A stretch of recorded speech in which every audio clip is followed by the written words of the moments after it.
I want to start today with an addition to the THG Hall of Fame. And it's going to be Rick Vaive. I'm going to explain why.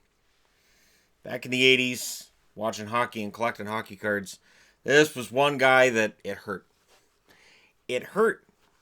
It hurt every time I saw him in a Leafs jersey because I had been told at a very young age, he used to play for the Canucks. I was like, really? Boy, it'd be nice to have a guy that could score goals on the Canucks. And to this day, I still don't understand. I don't understand. I can't even find a way to fathom how that trade goes down or why. And then Rick Vaive has the unpleasantness of playing during the Harold Ballard era. There is a Harold Ballard video coming at some point on how he wrecked the Leafs. And when I see people talking about how, Leafs suck, you'll notice I haven't said that the last few years because they haven't. In fact, the year they tanked to get Matthews, they didn't suck that year. They just lost a lot of one-goal games. They were a very hard-working team. These Leafs sucked. They were crap. And it was something to behold back in the 80s. Now, to their benefit, they still made the playoffs enough because 16 out of 21 made the playoffs because the NHL likes to see a lot of teams make the playoffs. I sometimes think the 16 out of 21 teams was to try to placate the WHA teams coming in and make it so that after expansion, teams wouldn't be losing playoff revenue. I don't know. I try to rationalize the 16 out of 21. It didn't bother me as a kid, really, but it makes it a joke now. So Rick Vaive plays fantastic in junior hockey. Signs as an underager with the Birmingham Bulls, 78-79. Plays 75 games, 26 goals, 33 assists, 59 points. Playing in the second best league in the world against men. The Vancouver Canucks pick him at number 5 in 1979. A tremendous draft in 1979, well worth looking up. Now, they overlook some Hall of Famers, but they pick Rick Vaive. Not bad for the Vancouver Canucks, right? And there's people watching this going, I didn't even know. Exactly. Rick Vaive plays 47 games for the Canucks, gets 13 goals and 8 assists, 21 points. The Canucks finished with a record of 27, 37, and 16 that year. And they traded him. They traded him with Builder Lego. Builder Lego, who was a pretty solid center for the Toronto Maple Leafs for years after that deal. And they got back Tiger Williams, and I love Tiger. Tiger's fantastic. And they got back Jerry Butler. Yeah. Now while Williams is fantastic, and he's a guy that I loved seeing with the Canucks, I really wish they hadn't given up Rick Vaive to get him. 22 games with the Leafs after the trade, 9 goals, 7 assists, 16 points. The Leafs finish at 35, 40, and 5. And he's playing with Hall of Famers Daryl Sittler and Borje Salming. And there are other players on that team who are pretty solid. Pretty good team, including guys like Ian Turnbull, who older Leaf fans would remember. There's a lot of good players on that team. Not for long. 80-81. Plays the full season with the Leafs, 75 games, 33 goals, 29 assists, 62 points. The Leafs finished with a record of 28, 37, and 15. And not only are they mediocre, but they kind of hold on to that mediocre team and mediocre coaches. No offense to the coaches they had in the 80s, but it was... And I always, you look back and you think, well, is it because the more reputable coaches would look and go, I can't work on a Harold Ballard owned team. I can't do that. Is that part of it? I don't know. 81-82, Rick Vaive makes history. And he's in the All-Star game that year, 77 games, 54 goals, 35 assists, 89 points. That is the first time ever that a Toronto Maple Leaf gets 50 goals in a season. And to really underline that fact, the Leafs get 20 wins that year. They're 20, 44, and 16. So this is why, if people watch this video, this is why I've got the record up here. Because 54 goals, first ever 50 goal scorer for Toronto. You would think that Rick Vaive's name would be a lot more prominent around hockey circles in general. But that 20, 44, and 16 record, and that's the year Sittler gets traded, it's not remembered as a great season by the Toronto Maple Leafs fans, organization, and for good reason. And yet there's Vaive with the first ever 50-goal season. But Sittler gets traded. Didn't get along with Harold Ballard, of course. Lanny McDonald got traded because of arguments with Harold Ballard. My God. Anyways, poor Rick Vaive, right? Then 82-83, he's an all-star again. 78 games played, 51 goals, 28 assists, 79 points. Now, people are going to say, well, it's the 80s. Everybody got 50 goals. He was 5th in the NHL in 81-82. 7th in the NHL in goals in 82-83. So put into perspective, he was still one of the best goal scorers in the National Hockey League for a few years. The team's record, 28, 40, and 12. But he becomes the Leafs captain that year. He won't last as Leafs captain, but who does? 83-84, and I mean then. 83-84, he's an all-star again, 76 games, 52 goals, 41 assists, 93 points, and the record is 26, 45, and 9. Does anybody understand yet why this jersey is not revered among Leaf organizations, why they haven't brought this one back out? It's a nice jersey. There's nothing really wrong with it.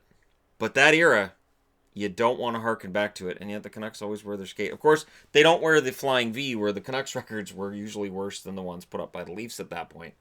So that's the end of him as the All-Star, but he has 3 straight 50-goal seasons. He's number 5 in the NHL in goals scored in 83-84. Solid 3 years right there. 84-85, still with the Leafs, 72 games played, 35 goals, 33 assists, 68 points. The Leafs finished with a record of 20, 52, and 8.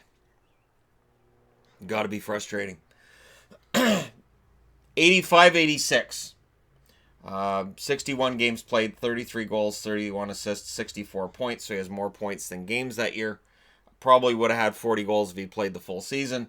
25, 48, and 7 is the team's record. And he was stripped of his captaincy for missing a team meeting. Or not a team meeting, a practice. So morning practice, he misses it. And he loses his captaincy. To me, that seems kind of extreme, but Harold Ballard era, right? And I don't know how he felt about that, but he won't be with the Leafs for much longer, so we know how Harold Ballard felt about that. 86-87, 73 games played, 32 goals, 34 assists, 66 points. The team finishes with the best record they've had since he got there, minus his first season where he's only there for 22 games, with a record of 32, 42, and 6. Go Leafs, go, I guess. He has 30 goals again here. So that's 3, 4, 5, 6. That's 7 30-goal seasons in a row with the Toronto Maple Leafs. That's impressive. And 3 of them are 50-goal seasons. So what do? Harold Ballard says, we're trading him. Yep. He is traded with Steve Thomas and Bob McGill to Chicago for Al Secord and Eddie Olczyk. A trade which does not really benefit Toronto. And they're trading him to a division rival. You imagine that now. That would be back when the Hawks and the Maple Leafs were pretty close in record. That would be like,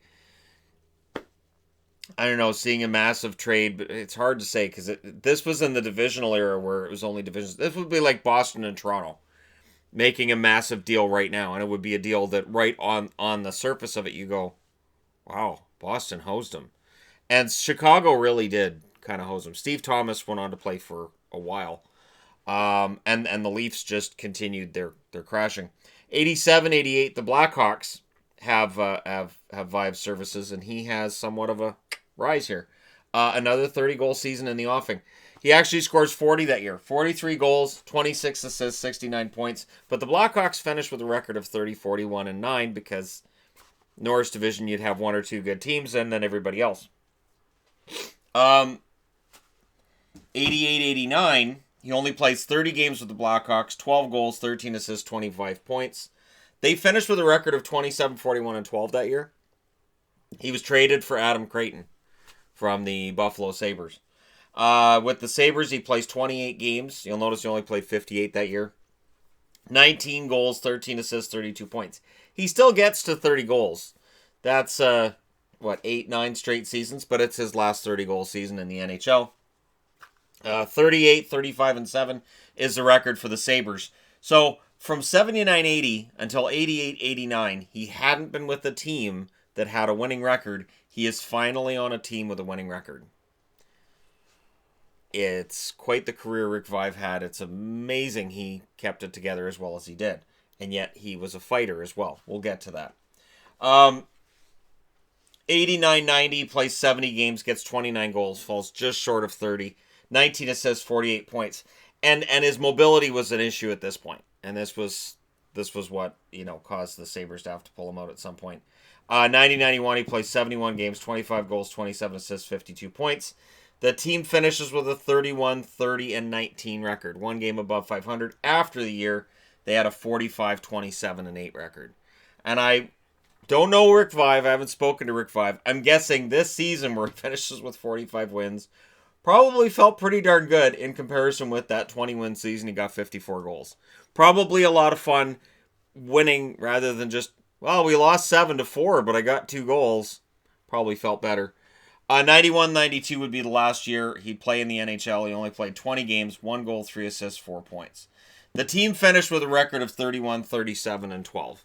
The Sabres have these historic rise, fall periods. And so he was there when it started to fall. He finishes with 876 games played, 441 goals, 347 assists, 788 points. He ends up with 1,445 penalty minutes in his career.